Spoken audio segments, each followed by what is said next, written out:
Comissão de Constituição e Justiça do Senado aprovou o relatório da reforma da Previdência, com a inclusão de estados e municípios.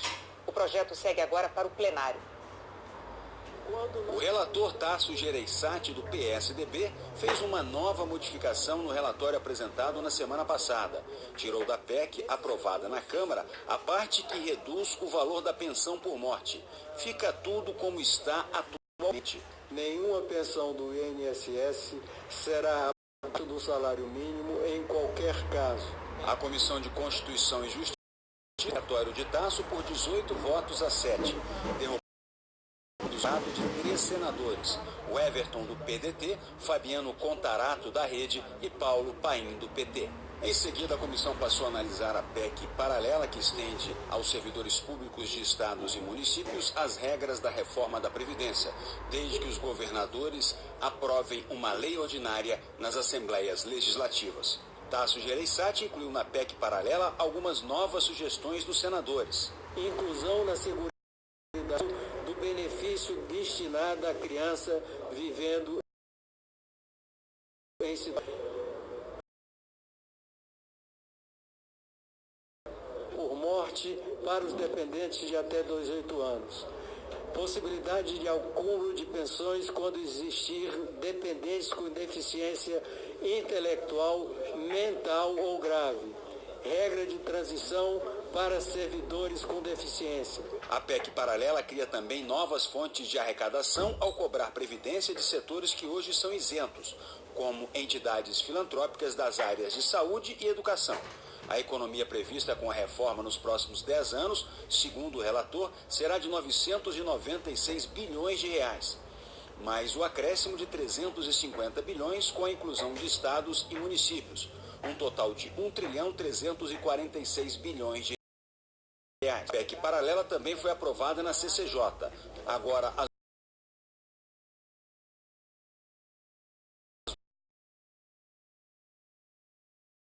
duas propagam a votação de uma matéria que vai poder fazer o ajuste nas contas de um Estado que não tem capacidade de investimento. Está aí o orçamento que o governo federal mandou para o Congresso Nacional. Não é possível um orçamento de 1 trilhão e 500 bilhões de reais do Estado brasileiro, o governo central ter 19 bilhões para investir. Essa conta está errada. É uma conta injusta. Autoridades do Brasil e do Chile repudiaram declarações.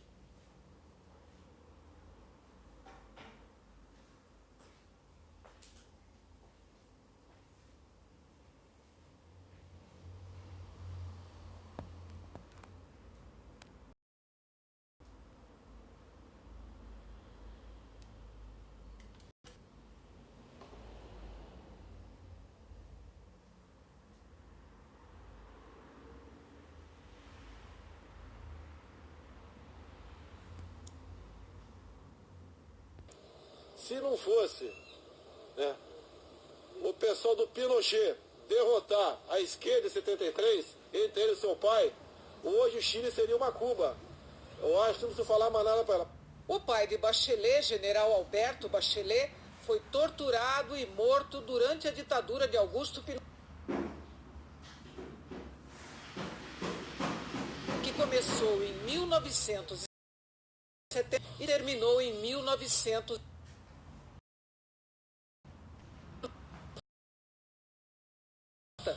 Que mais de 3.000 pessoas morreram nesse período. 3 coronéis foram sentenciados pela morte por tortura de Alberto Bachelet. A própria Michelle Bachelet e a mãe também foram torturadas na época. As declarações de Jair Bolsonaro provocaram reações dentro e fora do Brasil. No Chile, parlamentares tanto de esquerda quanto de direita manifestaram repúdio aos ataques contra Bachelet. Ela mesma não voltou a falar. O porta-voz do escritório do Alto Comissariado da ONU para os Direitos Humanos em Genebra, Rupert Colville, disse que geralmente a entidade não responde por mais imprecisos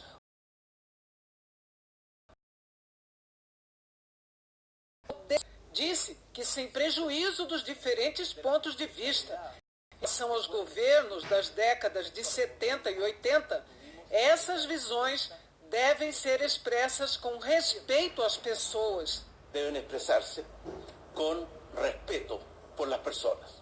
E que, por isso, não compartilha do que Bolsonaro falou a respeito de uma ex-presidente do Chile, especialmente num tema tão doloroso como a morte de seu pai. Como a morte de seu pai. A chefe do governo de Hong Kong, Carrie Lam, anunciou que vai cancelar o projeto de lei que provocou 3 meses de protestos. Permitiria a extradição de mas os manifestantes prometeram continuar nas ruas pedindo outras reformas democráticas.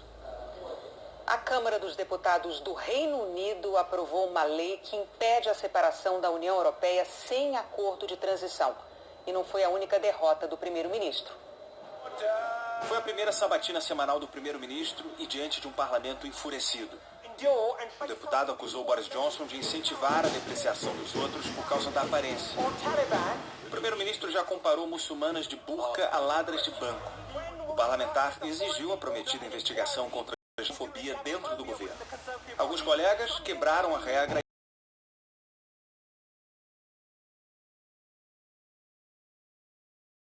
e aplaudiu. Disse que as pessoas têm o direito de se vestirem como quiserem. Depois de tantas críticas, o resultado era óbvio.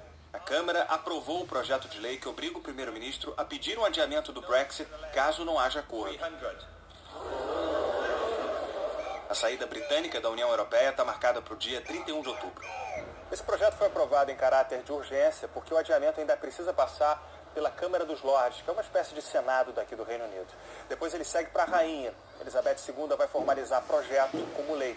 E isso tudo tem que acontecer até terça-feira. There must now be an election.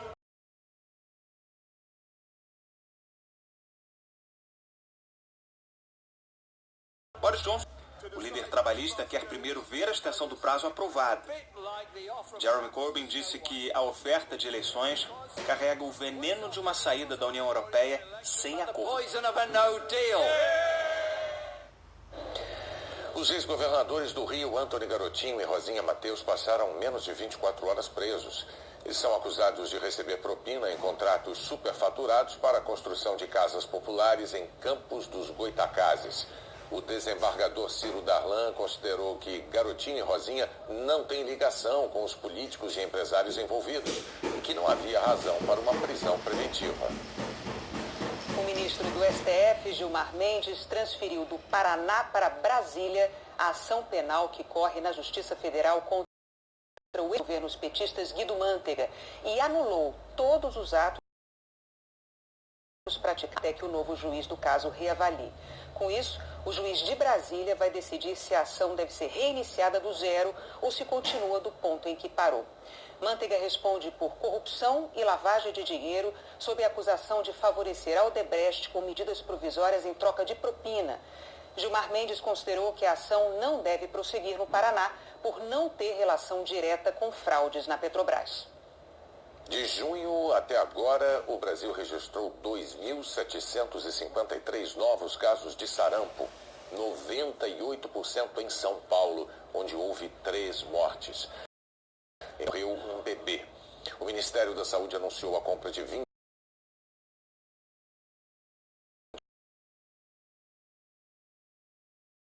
29 anos, o carioca Elton Medeiros, um dos maiores sambistas do país. O compositor e instrumentista Elton Medeiros criou sambas famosos ao lado de grandes nomes da MPB, como Paulinho da Viola, Nelson Cavaquinho, Nelson Sargento e Paulo César Pinheiro. Com Cartola, compôs O Sol Nascerá. Eu pretendo levar a vida. Hoje no velório, amigos e parentes homenagearam Elton Medeiros com samba.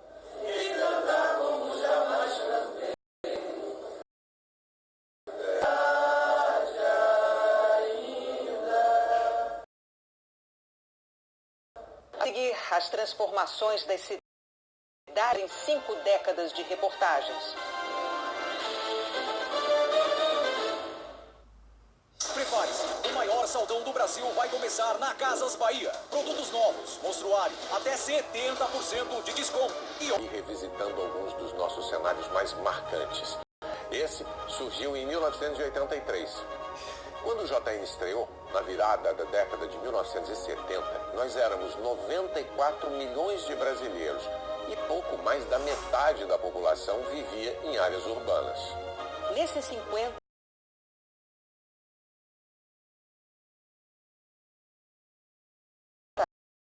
anos, o processo indolor. O crescimento foi rápido e desorganizado, com a ocupação caótica dos espaços, a insuficiência de investimentos e de planejamento no saneamento básico, o entupimento de ruas e avenidas com uma frota gigantesca de carros e ônibus, o surgimento tardio do metrô. Poderia ter sido um desastre completo, mas de alguma forma o Brasil também conseguiu encontrar caminhos, corrigir problemas, encontrar soluções para os reflexos desse inchaço das cidades. E isso fica mais fácil de ver quando a gente vasculha os arquivos do Jornal Nacional. O que a gente vai mostrar agora é um mosaico de trechos de reportagens, sempre com imagens e sons da época em que foram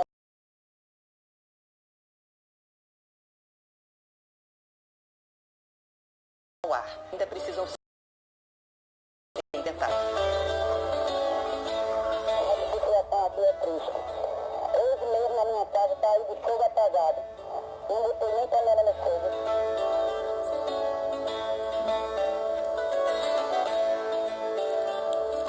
É a primeira remessa de alimentos da campanha Nordeste Urgente. Cada pessoa recebeu um saco plástico com 10 quilos de alimento.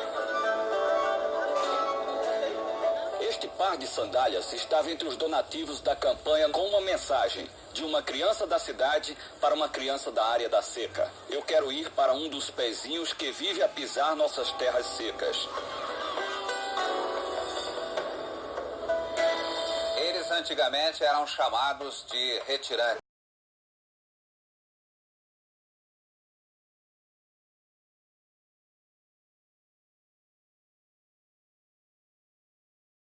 Que viajam famílias inteiras e não levam quase nada, além da esperança de dias melhores no sul.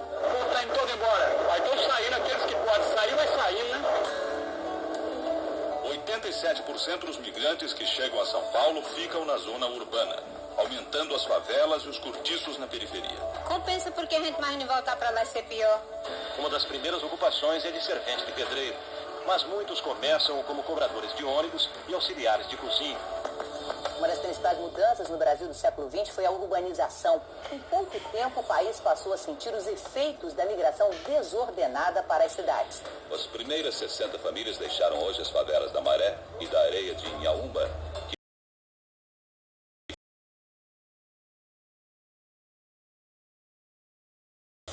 favelados vão ficar neste conjunto residencial em Santa Cruz, onde a luz ainda é fraca e a condução fica mais cara para quem trabalha no centro da cidade.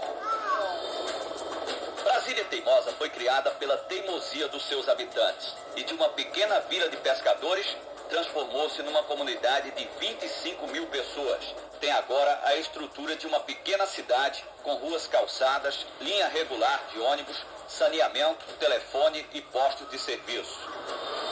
O barraco caindo aos pedaços já é passado. Tijolos ainda estão à vista, mas são tijolos. Há menos de 4 anos, isso era um barraco de madeira. Hoje os donos já estão levantando o terceiro andar. É bonita a casa, será? Muito bonita.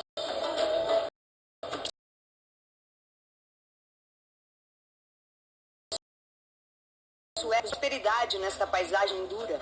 TVs a cabo, videolocadoras, mototáxi. Não tem motivo de eu me orgulhar de todo mundo. E tem agora internet wireless. Das 14 mil famílias que vivem em Paraisópolis, 5 mil passaram a receber energia legalmente. A empresa fornecedora acabou com os gatos, as ligações irregulares. E a conta de luz, com tarifa social mais baixa, virou também comprovante de residência. Antes era tudo madeira, né?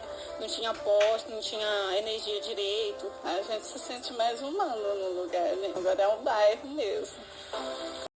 Somos mais de 80 milhões.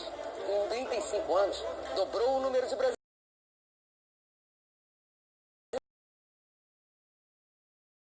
O número de brasileiros que gostam tempo a outras pessoas só faz crescer. Esse exército silencioso tem 7 milhões e 400 mil brasileiros. A missão, substituir habitações precárias em favelas por casinhas pré-fabricadas. Eu dou tempo, eu dou meu esforço físico, eu dou meu emocional, tudo. A gente sai daqui com a cabeça transformada. Eu me dou inteira aqui. A cada tijolo assentado é mais um passo para a realização de um sonho. Serão 327 casas em 4 bairros construídas assim, em regime de mutirão. Agora eu estou muito feliz, estou dentro da minha casa. Parece que eu estou sonhando. O IBGE divulgou hoje um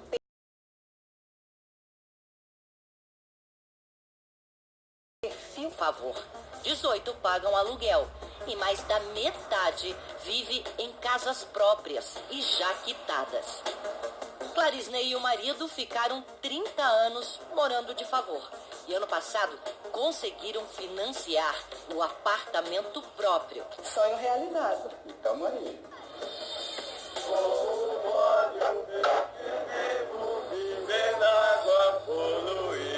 O protesto contra a poluição crescente do rio Mogi Guaçu. Nessa hora, o fantasma mal cheiroso toma ruas, cobre pontes, praças.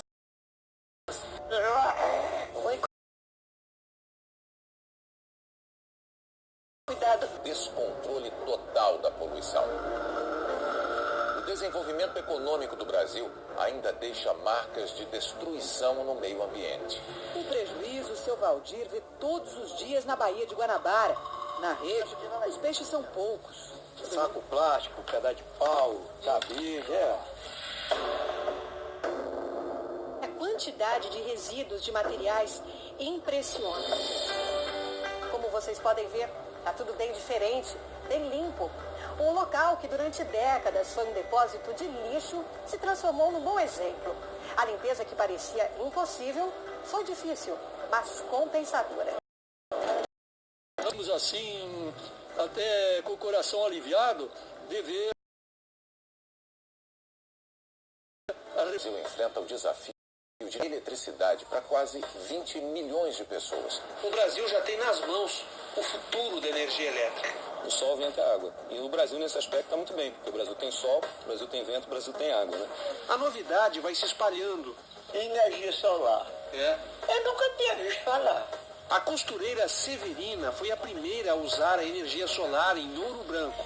O trabalho nunca mais atrasou. A linha entra no buraquinho sem sacrifício. Graças a Deus, não tem uma coisa melhor na minha vida que Deus botou essa energia no mundo. Painéis na Caatinga. O sol que tudo seca move a bomba. A água jorra. Fim da sede. Cacimba barrenta aposentado. Armazenar a água da chuva em cisternas é um hábito cada vez mais foram instaladas. Eu vivo bem tranquilo. A implantação dessas tecnologias tem feito com que os agricultores permaneçam e convivam com a situação como essa de escassez de água, né? Os projetos verdes não estão mais restritos aos bairros mais sofisticados das nossas cidades. Construir e viver de forma sustentável não precisa necessariamente custar rios de dinheiro. Aqui todo sistema de sustentabilidade que funciona neste local foi criado pela própria comunidade.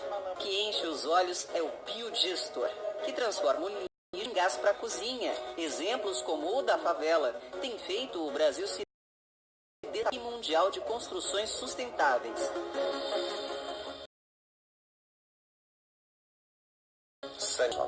Um triste cenário para as brincadeiras na comunidade de Paraisópolis, zona sul de São Paulo. Meu grande sonho é ter uma casa digna, um lugar da hora para morar e as crianças se divertir. E não morar aqui no lugar desse. Nesta favela, na mesma rua, nós encontramos as duas situações. Aqui, esgoto a céu aberto. Do outro lado, a 5 metros, uma rede totalmente canalizada. Dá uma sensação de vida, de esperança, de saúde, tá entendendo? Outros dados do IBGE, quase 41% das cidades sofrem com inundações. As principais causas são obstrução de bueiros,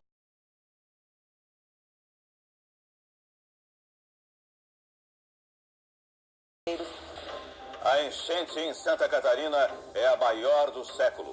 A água invadiu todas as casas, hospitais e escolas. A solidariedade do brasileiro ajuda a diminuir o sofrimento dos desabrigados.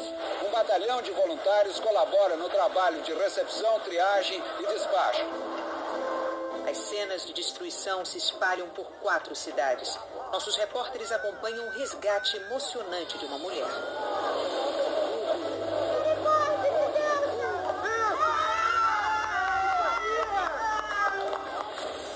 Olhando assim, parece um rio, mas na verdade são ruas completamente alagadas.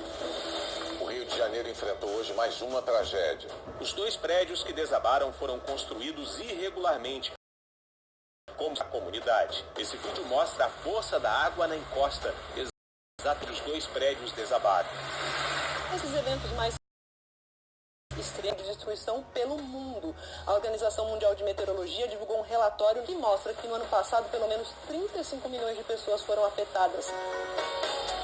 De uns anos para cá, a maior arma para combater as enchentes tem sido os piscinões. Uma barragem para segurar enxurradas nesta época de chuvas fortes. O do Pacaembu é subterrâneo. Ele conseguiu acabar com estas cenas desde que foi construído há 6 anos. Este homem ia ser resgatado. Não deu tempo.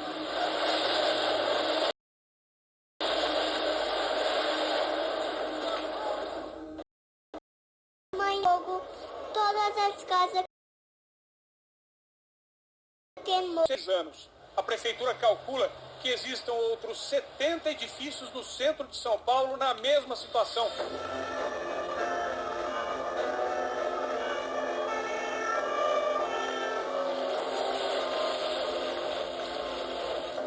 Cenas como essa nós estamos sujeitos a qualquer momento, tendo em vista que São Paulo, uma cidade que cresceu de uma forma desordenada, existe muita periculosidade. Foi depois de 2 tragédias que São Paulo parou para rever suas normas de prevenção a incêndios. De lá para cá, a legislação ficou bem mais rigorosa. Hoje, menos de 10% das ocorrências atendidas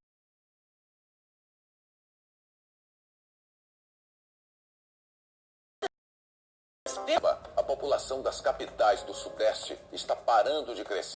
Mais um fenômeno dos anos 90. A grande indústria deixou de se concentrar nas capitais e se espalhou por mais de 100 municípios brasileiros. E os municípios que mais crescem, segundo o IBGE, são aqueles considerados de porte médio. São cidades que ganharam qualidade de vida com investimentos de novas empresas, indústrias e infraestrutura. É o primeiro shopping center no estado do Tocantins, com as primeiras grandes lojas de departamento. De Goiânia para Aparelhânia, a cidade brasileira que mais cresceu com a migração surgida em shopping, moradores da capital. Aborrecimento para Rosemary, que trocou São Paulo por Parnamirim, mas não consegue fugir do engarrafamento. Eu passo 1 hora para chegar no meu trabalho, que eu deveria passar 15, 20 minutos só. Eis o inferno visto do céu.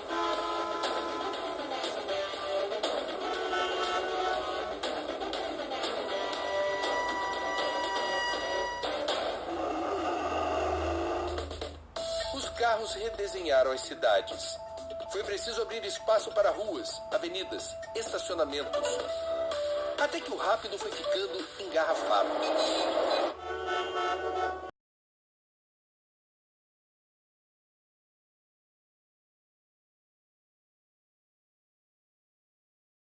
Mas os serviços estão ruins. Atraso nos trens provoca tumulto nos subúrbios de São Paulo. Cerca de 5 mil pessoas destruíram 2 estações, 7 composições da rede ferroviária, 18 ônibus e uma Kombi. O sistema ferroviário que atende o subúrbio está em crise. Faltam peças, trilhos e até rodas nos trens. É uma pouca vergonha. A estação Jabaquara começou a nascer em 1968 o metrô paulistano. Você usa o metrô para quê? É para ir para escola.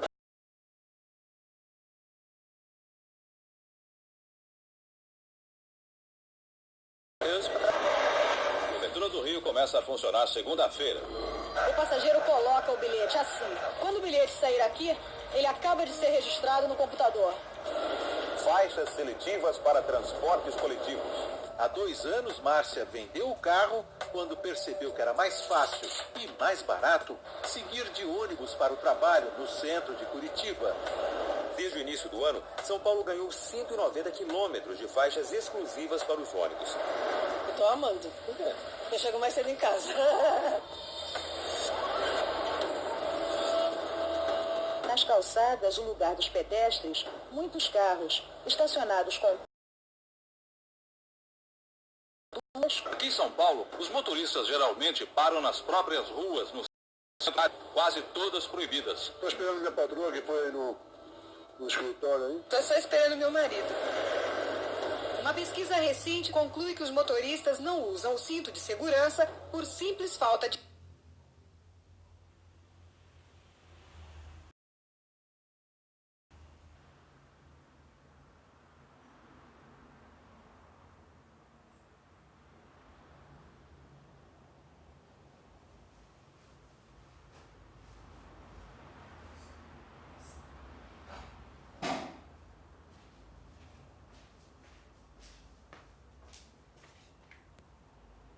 O jegue anda largado. Foi trocado pelas motos de baixa cilindrada. Araguaína, Tocantins. Aqui, segundo o Denatran, há mais motos do que carros. A preocupação com o meio ambiente e qualidade de vida está obrigando as cidades a repensar os meios de ir e vir. A bicicleta, a princípio, foi para escapar do trânsito, sabe?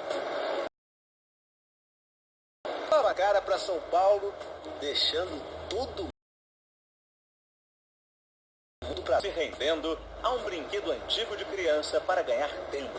Por enquanto, a boa convivência depende de regras, fiscalização e cautela, que em terra de mineiro nunca é demais.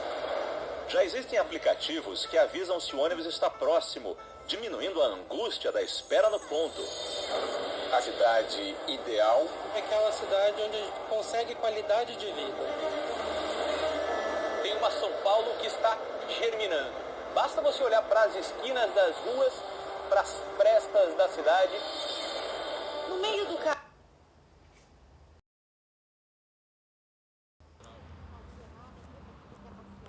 Para que tudo continue como hoje, só tem uma saída.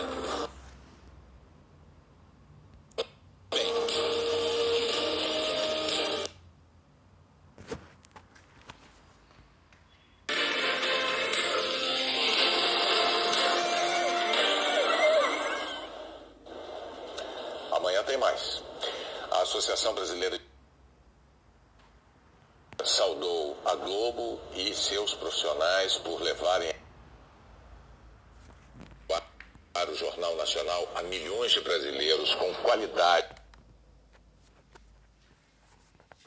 e competência há 50 anos. Na nota, o presidente da ABI afirma do JN em incontestável para o jornalismo em nosso país. E Paulo Jerônimo de Souza conclui, abre aspas, diante da atual realidade de severas ameaças à liberdade de imprensa, a ABI confia que, ainda por muitos anos, pela qualidade da informação, o Jornal Nacional será um importante instrumento para a defesa do Estado Democrático de Direito. Fecha aspas. Fica registrado aqui o agradecimento de cada profissional do Jornal Nacional e da Globo pela mensagem de cumprimentos da Associação Brasileira de Imprensa. A seguir, as semifinais da Copa do Brasil.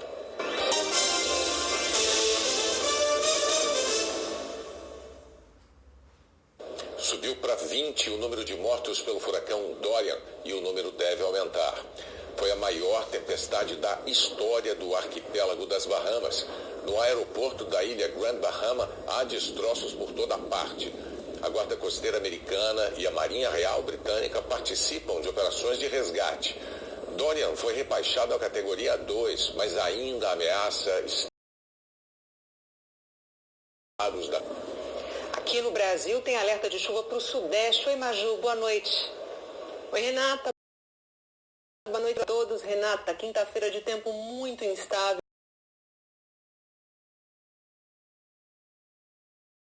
entre Palha, no Rio de Janeiro, pouca chuva, menos chuva aqui em São Paulo e Curitiba e frio. 13 de máxima em Curitiba, 17 aqui em São Paulo, 22 no Rio e 28 em Vitória. Destaque também para a chuva prevista para o litoral paulista, que está na conta desses ventos úmidos aqui que sopram do mar para o continente e que também trazem um ar frio, que ainda pode provocar geada em pontos do Rio Grande do Sul, Dom Pedrito, Uruguaiana, Bom Jesus. Tem também aviso de ressaca no litoral gaúcho e catarinense e entre parte do litoral de São Paulo e do Rio de Janeiro. Tempo firme é em toda essa área amarela aqui, que inclui Porto Alegre, mas faz frio por lá. 18 de máxima.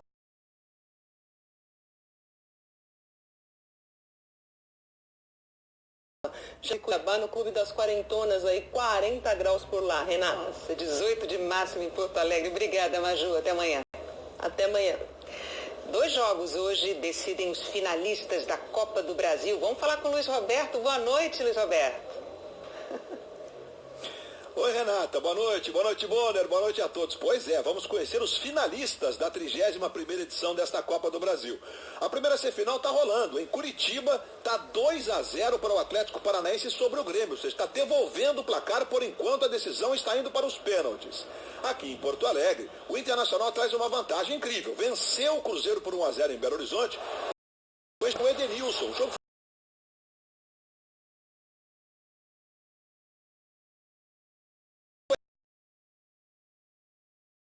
a gente tem imagens belíssimas. O gigante da Beira-Rio que vai receber em torno de 50 mil pessoas. E olha o momento da chegada do ônibus que trouxe a delegação, que desembarcou com o técnico Odair Helma, trazendo seus principais jogadores, como o D'Alessandro, como o Nico Lopes, como o centroavante Paulo Guerreiro. Do lado do Cruzeiro, a novidade é o Rogério Ceni, que não era o técnico há 3 semanas. Ele tem as suas estrelas à disposição, como o Thiago Neves, como o centroavante Fred.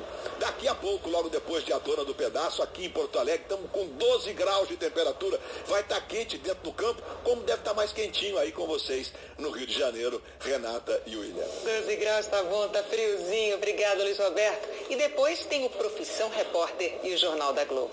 Boa noite. Boa noite, até amanhã.